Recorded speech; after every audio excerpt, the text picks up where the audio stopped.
성도 여러분들 안녕하십니까? 3월 2일 수요일입니다. 함께 하신 여러분들을 환영합니다. 저는 세리토스 교회를 섬기는 김희상입니다. 이제 기도하시고 시작하겠습니다. 하늘에 계신 아버지 하나님, 오늘도 우리에게 생명 주시고 이 하루의 삶을 허락하시니 감사드립니다. 이 시간 저희들이 우리의 온 마음을 다하여 주님의 말씀을 사모하게 하시고 또 주의 성령의 말씀하심에 대하여 우리의 마음을 열고 주님의 말씀에 귀 기울이는 저희들 되게 하여 주시옵소서. 이 시간에도 어려움 가운데 주의 역사하심을 간구하는 많은 주의 백성들 주님께서 기억하시고 그 모든 심령마다 역사하셔서 참으로 하나님의 살아계심을 확증할 수 있도록 도와주시고 주님을 더욱더 신뢰하며 주님의 말씀 앞에 믿음으로 설 수 있는 삶이 되게 인도하여 주옵소서. 우크라이나를 기억하여 주시고 그곳에 있는 수많은 무고한 시민들의 안전을 주님께서 책임져 주시고 또 역사하셔서 참으로 피해가 적게 하시고 속히 그 모든 어려움이 종식될 수 있도록 인도하여 주옵소서. 이 시간 시작하는 시간이 오니 마치기까지 주의 성령께서 우리의 심령마다 역사하여 주옵기를 예수님의 이름으로 간절히 기도드립니다. 아멘. 오늘 수요일 제목은 휘장 가운데로 열어놓으신 새로운 살 길입니다. 먼저 히브리서 10장 19절부터 22절에 있는 말씀을 봉독하겠습니다.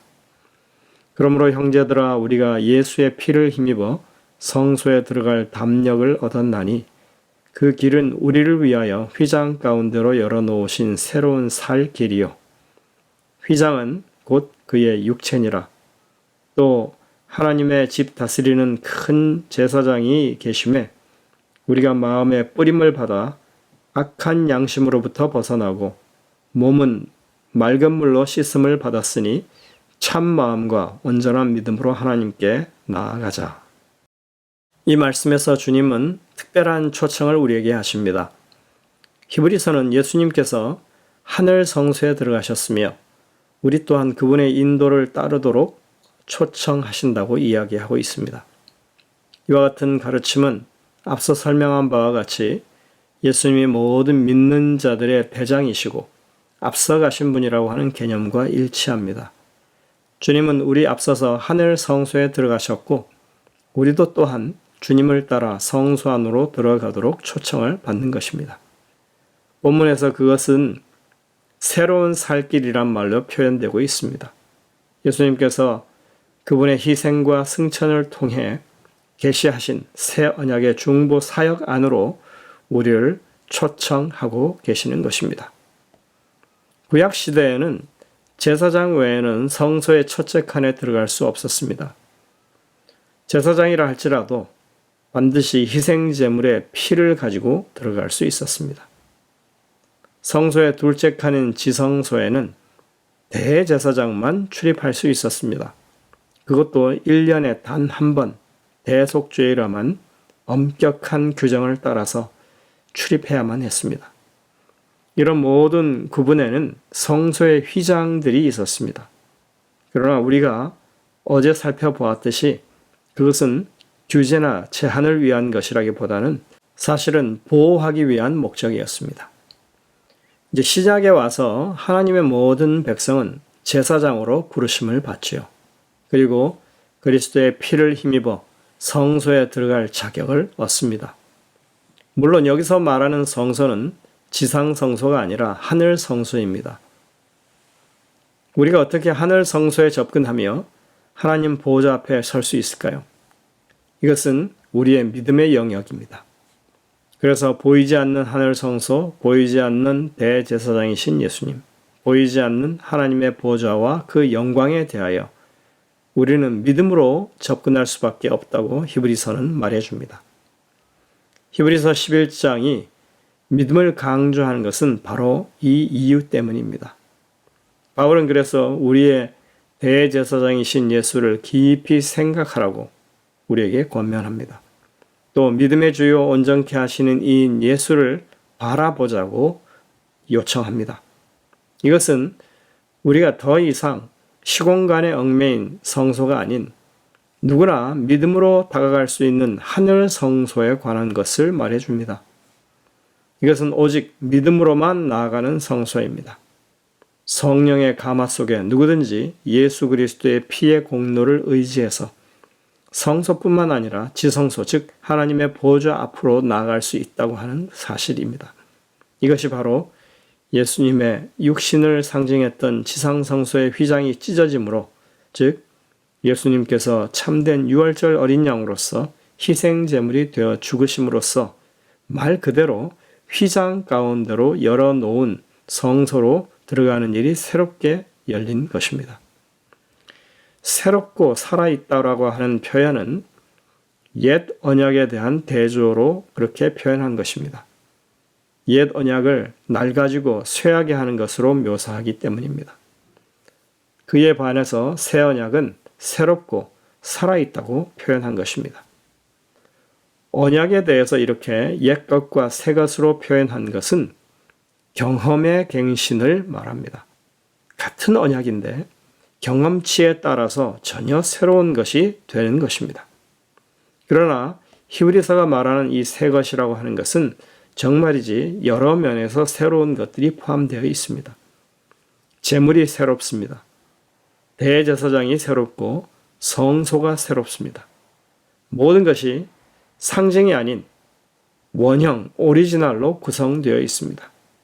이제까지 사람들의 눈에 보이지 않았던 오리지널 성소, 제물, 제사장으로 운영되는 곳입니다. 그러니 이전 옛 것을 알던 사람들에게는 물론이고 이것을 알지 못하던 사람들에게도 전혀 새로운, 그리고 정말 실제로 살아있는, 실제로 작동하는 성소라고 하는 의미인 것입니다.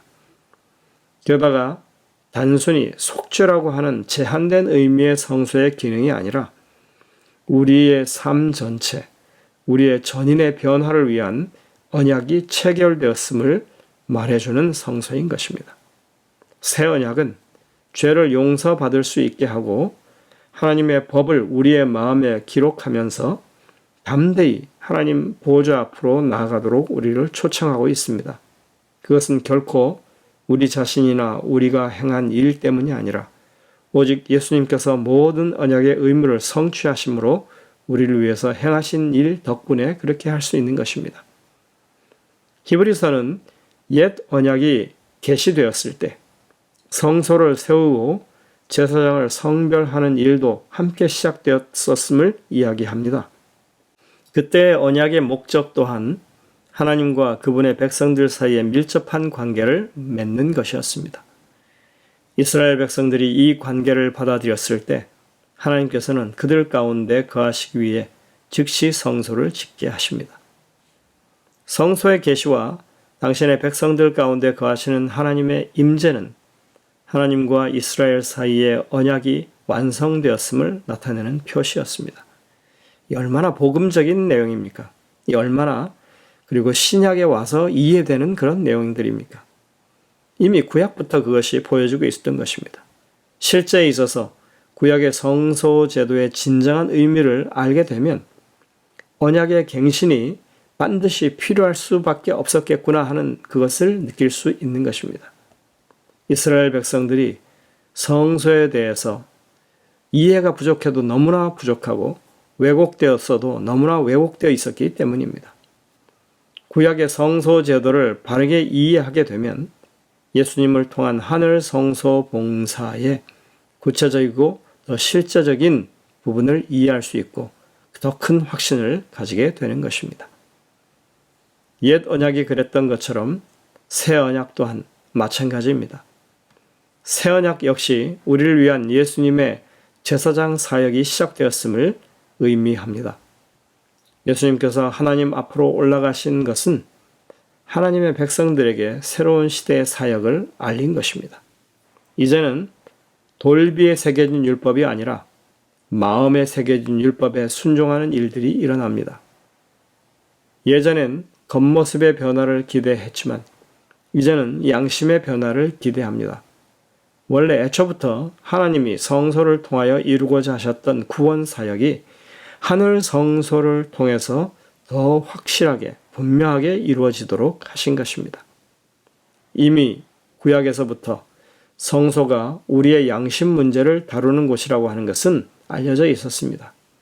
여러분들이 시편 51편에 다윗의 시를 보시면 하나님의 성소에서 우리의 영이 새롭게 창조되는 것을 언급하고 있고, 구약 성경에 보면 할례도 마음의 할례에 의해야 한다고 그렇게 말합니다. 그리고 율법도 신비에 새겨져야 하는 것으로 구약부터 가르치고 있습니다.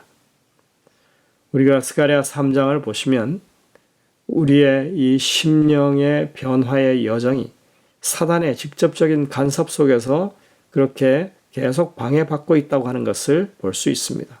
스가랴 3장에는 사단이 하나님의 백성들을 대적하기 위해 하나님 앞에 서 있다고 이야기합니다.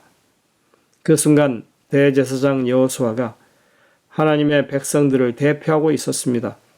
그리고 그는 정말이지 누더기 같은 의의 옷을 입고 있었습니다. 사단은 여호수아의 형편없는 의를 고소하고 있는 상황이었습니다. 여러분들, 이 고소자는 하나님을 향한 욥의 충성심에 대해서 의문을 제기했던 같은 존재입니다. 사단은 언제나 하나님의 백성들의 양심을 대적해서 역사해 왔습니다. 그러나 예수님의 희생으로 인해서 사단은 하늘에서부터 쫓겨나는 신사가 되었습니다. 그는 이제 이미 패배한 대적입니다. 우리 주님께서는 사단과의 대결에서 언제나 승리를 거두시는 분으로 성경은 가르치고 있습니다. 우리 주님은 사단의 교활하고 비겁한 도전에 대해서 언제나 진리로 승리를 거두십니다. 우리의 양심을 악의 영향력 아래 두려 하는 사단에 대해서 언제나 승리를 얻도록 역사하시는 분이 우리 주님이십니다. 이제 우리를 위해 중보하시는 분은 그런 승리자 되신 예수님이시며, 그분은 당신의 희생과 신실하심을 통해 우리의 구원을 하나님 앞에서 주장하십니다. 오늘 영감의 기별에 보면 이렇게 말합니다. 사람을 위한 그리스도의 중보 사업. 하늘 성소에서 사람을 위하여 진행되는 그리스도의 중보 사업은 구원의 계획이 있어서 십자가상에서의 그분의 죽음과 마찬가지로 기묘합니다. 그분께서 부활하신 후 승천하여 하늘에서 완성하실 일은 그분의 죽으심으로 시작되었습니다. 우리는 믿음으로 앞서가신 예수께서 우리를 위하여 들어가신 그 휘장 안으로 들어가야 합니다. 각시대의 대쟁투 489쪽에 있는 와이스의 말입니다. 예수님이 승천하신 이후에 지금까지 무슨 일을 하고 계신지에 대한 이보다 더 명확한 대답은 없을 것입니다. 주님께서 이제껏 성공적으로 하늘 성소에서 구원을 위하여 역사해 오신 그 성소 안으로 우리도 믿음을 가지고 선뜻 들어가야 할 것입니다. 오늘 우리의 믿음이 그렇게 주님의 초청에 따르는 이 하루가 되시길 간절히 바랍니다. 기도하시겠습니다. 하늘에 계신 아버지 하나님, 오늘도 우리가 말씀을 통하여 이 성소에 관한 진리를 조금 더 밝히 이해할 수 있도록 인도해 주시니 감사드립니다. 하나님의 보좌 앞에 우리가 어떻게 이룰 수 있는지에 대하여 우리가 조금씩 배우게 되었습니다. 주님, 우리의 믿음이 이제 하늘 성소를 향하여 주께서 행하시는 그 모든 중보 사역에 대한 이해를 가지고 주님을 따라 성소 안으로 들어갈 수 있는 저희들 되게 하여 주시고, 우리의 양심의 변화를 받는 그런 놀라운 역사들이 우리의 삶 가운데 이어질 수 있도록 하여 주옵기를 예수님의 이름으로 간절히 기도드립니다. 아멘. 오늘도 주신 말씀들을 깊이 묵상하면서 주님의 말씀에 귀 기울이시는 하루가 되시길 간절히 바랍니다. 저희들은 내일 다시 뵙도록 하겠습니다.